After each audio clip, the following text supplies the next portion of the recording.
Hello ma'am, আপনার pizza. এসেছেন? আসুন, ভেতর আসুন। এই যে আত্মীয়, ভেতর আসবেন না? ম্যাম আসলে প্লিজ কাম। সেদিন হাসপাতালে আপনাকে ওভাবে দেখে একটু অবাক হয়ে গেছিলাম। ব্যাখ্যা করতে হবে না, ইটস ওকে। কেমন আছেন? তো ম্যাম ভালো। চা খাবেন? না না থাক ম্যাম, পিজার বিলটা পেয়ে গেলে আমি চলে যাবো। সবসময় তো তাড়াহুড়ো করেন কেন? এখানে 2 মিনিট অপেক্ষা করলে কি আপনার খুব বেশি ক্ষতি হয়ে যাবে? ডেলিভারি করতে কি আপনি খুব এনজয় করেন? বাধ্য হয়ে করতে হচ্ছে।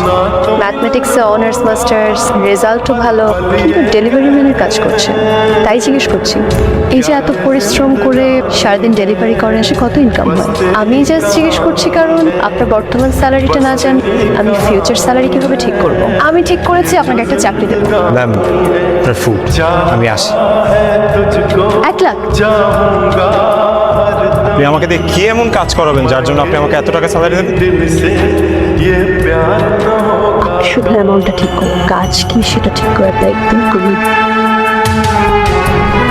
শুনেন মনির সাহেব, আপনি যত তাড়াতাড়ি পারেন মায়ের হার্টের অপারেশনটা করাই ফেলুন।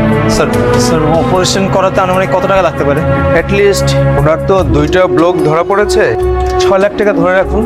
আপনি সামান্য ডেলিভারি ম্যান স্যার, সাথে এত টাকা আমি এখন কিভাবে ম্যানেজ করবো? স্যার আপনি চিন্তা করবেন না, আমার মার জন্য যা যা করা লাগে আমি সব করবো। আপনি অপারেশনের ব্যবস্থা করেন স্যার।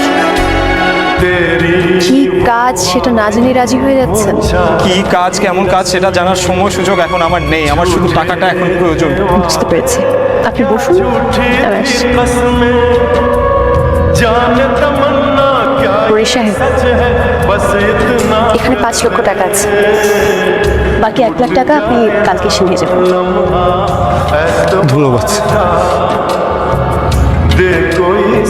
আমি কখন থেকে কাজ শুরু করবো? এত অধৈর্য কেন হচ্ছেন? আমার যখন দরকার হবে আমি বলবো। আপনার তো এখন টাকাটা দরকার, নিয়ে যান।